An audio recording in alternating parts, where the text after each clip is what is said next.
वक्त से पहले एजिंग का हो जाना, इसको प्री मेच्योर एजिंग कहते हैं। जेनेटिक फैक्टर्स हमारे कंट्रोल में नहीं है, लेकिन जो 70 to 90% फैक्टर्स हैं वो हमारे कंट्रोल में है। कोलेजन ही वो चीज़ है जो हमें चाहिए होती है यंग लगने के लिए। शुगर इज़ पॉइजन, शुगर बहुत जल्दी रिंकलिंग करती है, तो जो लोग शुगर रिस्ट्रिक्ट करते हैं उनकी एजिंग प्रोलॉन्ग हो जाती है। नाज़रीन, बुढ़ापा एक ऐसा नेचुरल प्रोसेस है जिसे रोकना नामुमकिन है, लेकिन इंटरेस्टिंग फैक्ट ये है कि वक्त से पहले जाहिर होने वाली ये जो झुर्रियाँ हैं आपकी स्किन के ऊपर, इसको रोका ज़रूर जा सकता है। आपके साथ एक रीसेंट रिसर्च शेयर करते हैं जिसके मुताबिक 30 ईयर्स के बाद जो आपकी स्किन है वो कोलेजन की जो पैदावार है उसको कम कर देती है, यानी कि साल में तकरीबन 1% ही ये कमी पाई जाती है, लेकिन इससे काफ़ी असर पड़ता है आपकी स्किन के ऊपर। तो आप सोच रहे होंगे ये कोलेजन आखिर चीज़ क्या है, और कोलेजन दरअसल हमारे जिस्म में मौजूद एक अहम प्रोटीन को कहते हैं। इसका काम भी आपको बता देते हैं। बुनियादी काम ये है कि ये जल्द की लचक को बढ़ाता है और हड्डियों और जोड़ों को ताकत देता है। इसके अलावा दीगर माहौलियाती अवामिल जैसे सूरज की शुआएं और आलूदगी भी बुढ़ापे के अमल को तेज़ कर सकती हैं। और इसी हवाले से गुफ्तगू करने के लिए कि हम बुढ़ापे को किस तरह कमी की तरफ ले जा सकते हैं, अपनी स्किन को किस तरह ग्लो कर सकते हैं ताकि हमारी स्किन पे रिंकल्स मत पड़े, तो हमारे साथ मौजूद हैं इस वक्त हमारी गेस्ट डर्माटोलॉजिस्ट हैं doctor Ayesha Tariq. Welcome to Suno Pakistan. Doctor Ayesha, आपसे जानना चाहूँगी कि वक्त से पहले हम देखते हैं अक्सर लोग बहुत ज़्यादा बूढ़े लगने लग जाते हैं, उनकी स्किन अननीट हो जाते हैं, रिंकल्स पड़ जाते हैं। इसको कैसे रोका जा सकता है और इसकी वजूहात भी बताइए हमें। वक्त से पहले एजिंग का हो जाना, इसको प्री मेच्योर एजिंग कहते हैं। और दो तरह की एज होती है। वन इज़ बायोलॉजिकल एज, जो आपकी एक्चुअल एज है, like if you are 50 you are 50, this is not in your control. And the other one is aesthetic age, कि आप देखने में कैसे लगते हैं, और अगर आपको कोई देखता है तो वो क्या परसीव करता है कि आपकी क्या एज है। दिस इज़ एस्थेटिक एज, और ये हमारे कंट्रोल में है। अब बहुत से लोगों में अर्ली एजिंग हो जाती है, तो उसके बहुत से फैक्टर्स हैं, जैसे genetics, there is the lifestyle they adopt, diet कैसी है, स्ट्रेस कितना है उनकी लाइफ में, whether they are smoking or not, sun protection है कि नहीं। so there's so many factors which decide के static age क्या होगी। बिल्कुल ठीक। अच्छा आयशा, ये भी बताइए, आपने बात की कि जीन्स का भी अमल दखल होता है, ज़रा इसको थोड़ा सा मजीद एक्सप्लेन कीजिएगा कि जीन्स का किस हद तक, यानी कितने % हम कह सकते हैं कि ज़्यादा ताल्लुक है जो आपको बुढ़ापे की तरफ लेके जाता है। तो statistically telling you it is 7 to 30% जो कि जीन्स का रोल है एक किसी को भी एजिंग करने में। And it is 70 to 90% external factors. Genetic factors हमारे कंट्रोल में नहीं है, लेकिन जो 70 to 90% फैक्टर्स हैं वो हमारे कंट्रोल में हैं। दे आर मॉडिफाइबल और हम उनको मॉडिफाई कर सकते हैं। अच्छा डॉक्टर आयशा, मुझे इस हवाले से भी बताइएगा, हमारे बहुत सारे अफराद नहीं जानते बेसिकली कोलेजन है क्या, ये कौन सी प्रोटीन है, हमारी बॉडी में इसका काम क्या है, ज़रा इसकी ज़रा वजाहत कर दें और इस प्रोसेस को हम किस तरह स्लो डाउन कर सकते हैं। कोलेजन इज़ अ प्रोटीन, आपने खुद ही बता दिया ये प्रोटीन है। और कोलेजन ही वो चीज़ है जो हमें चाहिए होती है यंग लगने के लिए, स्किन को यंग रखने के लिए, अंदर से बॉडी को यंग रखने के लिए।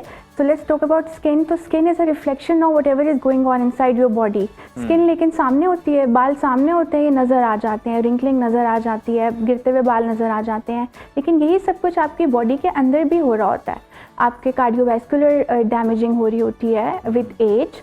और ये क्यों होती है?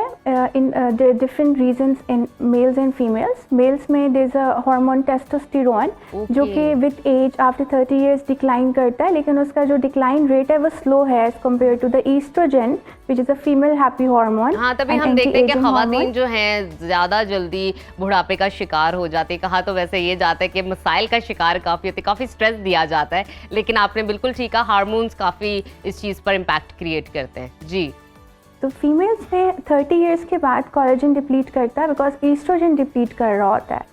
और females they go through the pregnancy changes and weight gain कर रही होती हैं, फिर वेट कम कर रही होती हैं, और मेन्यूपॉज के पास आके उनका जो ईस्ट्रोजन है वो ड्रामेटिक रेट पे कम होता है as compared to males. Males में भी टेस्टोस्टेरोन कम हो रहा होता है, लेकिन ग्रेजुअल डिक्लाइन होता है। और फीमेल्स में आफ्टर मेन्यूपॉज नेक्स्ट 5 इयर्स में बहुत ज़्यादा एजिंग विजिबल होना स्टार्ट हो जाती है।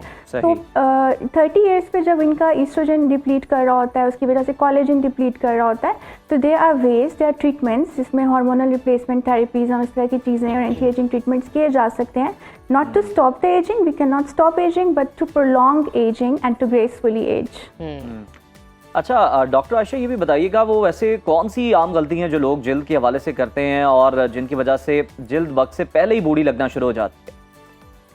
देखिए ये 1-2 दिनों की बात नहीं होती. It's whatever you are doing throughout your life over the years, जो कि शो होती है when you are in your 40s and your 50s. या आपकी जो पिछली हैबिट्स होती हैं उसके अंदर आप डाइट क्या है, आपकी न्यूट्रिशन क्या है. Exercise is very important. जो लोग एक्सरसाइज करते हैं उनके मसल्स उनकी बोन के साथ एडहेयर करते हैं, स्ट्रॉन्ग रहते हैं. लेकिन जो लोग नहीं करते और जब उनको साथ ही ये मेन्यूपॉज शुरू हो जाता है या हार्मोनल चेंजेस, तो उनकी मसल लैक्सिटी जल्दी से स्टार्ट हो जाती है. मसल लैक्स हो जाता है जिसमें फेशियल मसल भी और बॉडी का मसल भी है.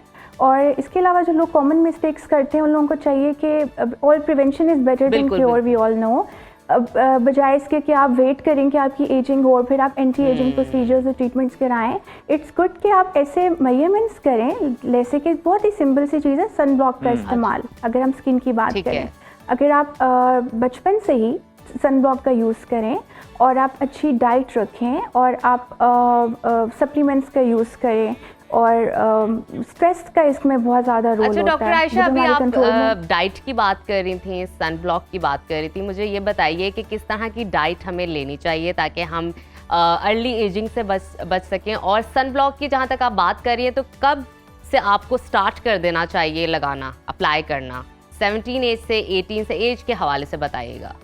17-18 इज लेट. आप पहले स्टार्ट करते हैं. बच्चों के सन ब्लॉक मिलते हैं 5 इयर्स के, 3-4 इयर्स पे उनको सन ब्लॉक यूज करने की आदत डालें पेरेंट्स. पाकिस्तान में ये कॉन्सेप्ट कम है लेकिन वेस्ट में ये बहुत है. ठीक है.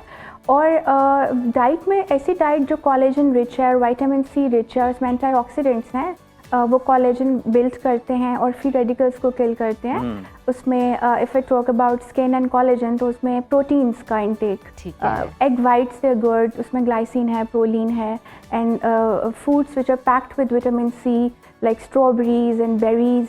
और आजकल तो वैसे भी सर्दियों का मौसम है तो ऑरेंजेस आ रहे हैं, तो डेफिनेटली विटामिन सी का एक प्रॉपर वो जरिया है. बिल्कुल. इसके अलावा लीफी वेजिटेबल्स होती हैं, ब्रोकली इज गुड. और हेल्दी डाइट लें.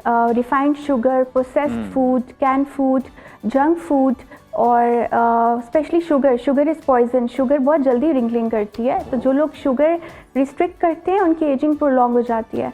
और इसमें यही अगर आप किसी से पूछें तो ये कहते हैं कि हम 2 बार बस चाय में लेते हैं, 2 बार मतलब वही काफ़ी है. लेकिन अगर आप वो ओवर द ईयर्स देखें तो वो बहुत ज़्यादा शुगर इंटेक हो जाता है. बिल्कुल. अगर आप उसको, और हमारा food, Pakistani cuisine, it is rich with fats and sugars. आप देखिए हर घर में फूड को बहुत ज़्यादा कुक करके बनाया जाता है, वेजिटेबल्स को बहुत ज़्यादा कुक करके बनाया जाता है, बहुत ज़्यादा ऑयल का यूज़ किया जा रहा होता है, एंड बैड क्वालिटी ऑयल.